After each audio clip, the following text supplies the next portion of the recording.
हरियाणा राज्य के चकाचौंध भरे शहर हिसार में स्थित इस छोटे से स्मारक का इतिहास बहुत ही अनोखा है। यह इमारत है जहाज कोठी।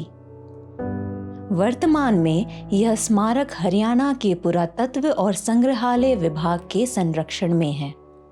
यह एक छोटे संग्रहालय साथ ही विभाग, जिसका मुख्यालय चंडीगढ़ में है, के लिए क्षेत्रीय कार्यालय के रूप में क्रियान्वित है। 18वीं शताब्दी में इस इमारत का निर्माण जॉर्ज थॉमस नाम के एक आयरिश भृतक ने किया था। उन्हें उस बेताज बादशाह के रूप में भी जाना जाता है जिन्होंने हिसार और रोहतक के आसपास के क्षेत्रों पर शासन किया।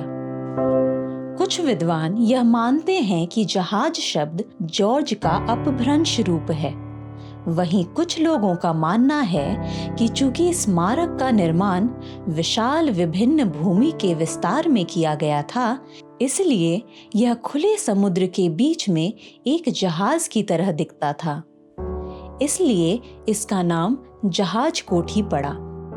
कोठी शब्द एकल बंगले को दर्शाता है। 18वीं सदी के भारत में समाज, संस्कृति, अर्थव्यवस्था और राजनीति में कई प्रभावशाली परिवर्तन देखे गए। इन परिवर्तनों को अनेक घटनाओं ने प्रभावित किया। सबसे पहली और महत्वपूर्ण घटना 1707 में घटी, जब औरंगजेब की मृत्यु के बाद मुगल साम्राज्य का पतन हुआ। औरंगजेब के बाद के मुगल विशाल भारतीय उपमहाद्वीप पर अपनी सर्वोच्चता बनाए रखने में सक्षम नहीं थे।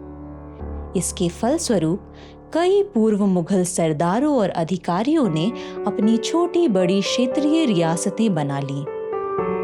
इस उथल पुथल को और बढ़ाने के लिए अंग्रेजी, फ्रांसीसी, पुर्तगाली, डच और डैनिश जैसी यूरोपीय साम्राज्यवादी शक्तियों ने भारतीय व्यापार और वाणिज्य पर अपनी पकड़ मजबूत करने के लिए स्थानीय भारतीय राजनीति में सक्रिय भूमिका निभानी शुरू कर दी।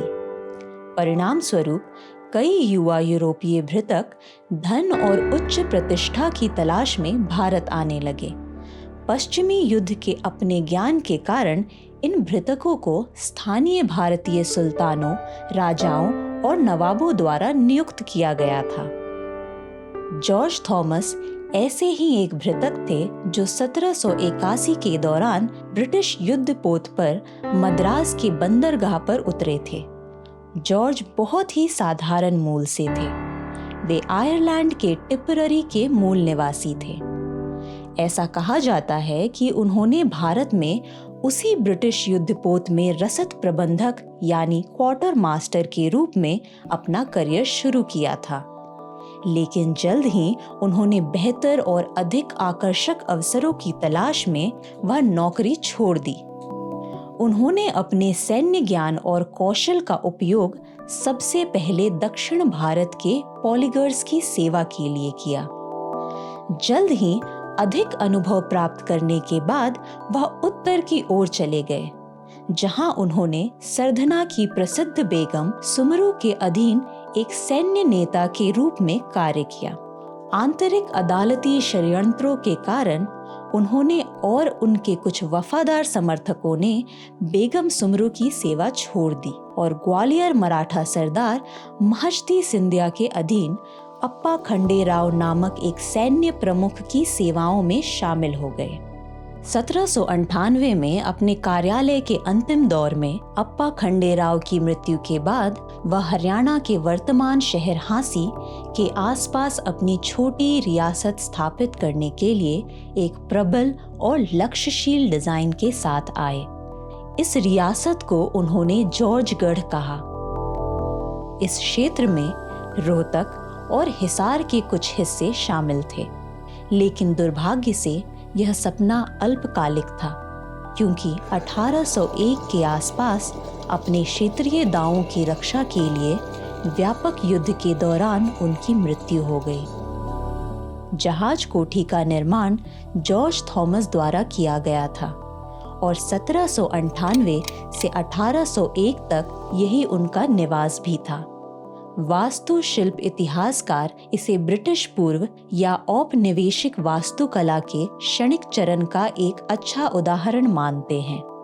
जॉर्ज थॉमस की मृत्यु के बाद उनके निवास का उपयोग जेम्स स्किनर नामक एक अन्य प्रसिद्ध एंग्लो इंडियन सैन्य भृतक ने किया। जेम्स स्किनर ने मराठों के अधीन काम किया था। आज जहाज कोठी में कलाकृतियों का एक बहुत ही शील लेकिन उत्कृष्ट संग्रह है, जिसे हरियाणा के पुरातत्व और संग्रहालय विभाग द्वारा वर्षों से अधिग्रहित किया गया है। प्रदर्शन पर इन कलाकृतियों में हड़प्पा कलाकृतियों से लेकर गुर्जर प्रतिहार मूर्तियां और मंदिर वास्तुशिल्प के टूटे अंश शामिल हैं। हड़प्पा की कलाकृतियों में सींग वाले देवता को दर्शाते हुए मृदभांड सबसे अधिक प्रभावशाली हैं। बनावली स्थल से बरामद की गई ये कलाकृतियां भारत में पाई जाने वाली अनूठी कलाकृतियां हैं। हड़प्पा काल की अन्य कलाकृतियों में कुणाल स्थल से बरामद किए गए मोर की आकृति जैसे विभिन्न रूपांकनों के साथ रंगे मृदभांडों के टुकड़े शामिल हैं। जहाज कोठी के संग्रहालय में प्रारंभिक मध्ययुगीन काल से संबंधित मूर्तियों का विशाल संग्रह है। ये मूर्तियां गुर्जर प्रतिहारों से संबंधित हैं, जो लगभग 8वीं से 18वीं ईसा पूर्व सदी तक की हैं। इनमें विष्णु, शिव, सूर्य, महिषासुरमर्दिनी, उमा महेश्वर और व्याला रूपांकनों के अलावा कई अन्य मूर्तियां शामिल हैं।